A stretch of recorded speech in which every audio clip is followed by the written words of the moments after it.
কি গো, কি হয়েছে? আমার সাথে কথা বলবে না? না, কথা বলবো না। তুমি বাজে ছেলে। তুমি রাস্তাঘাটে মারপিট করো। না গো, আমি কিছু করিনি গো।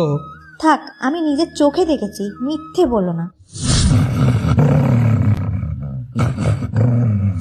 বিশ্বাস করো ফুলটুসি, ওটা আমার দোষ ছিল না গো।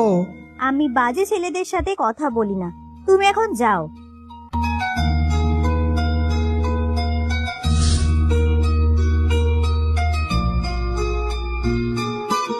কি হলো লালু, আজ মন খারাপ কেন? আর বলো না ছোটদা, ফুলটুসির সাথে আমার ব্রেকআপ হয়ে গেছে। কেন রে, কি হলো আবার? আরে সেদিন মারপিট করছিলাম, ফুলটুসি দেখে নিয়েছে। কিন্তু বলো, ওটা কি আমার দোষ ছিল ছোটদা? আমি তোকে আগেই বলেছিলাম এইসব করিস না, এইসব মেয়েরা পছন্দ করে না। আর হ্যাঁ, কাল ভালো করে স্নান করবি, তোর গা থেকে কেমন একটা গন্ধ বেরোচ্ছে, এগুলো মেয়েরা একদমই পছন্দ করে না।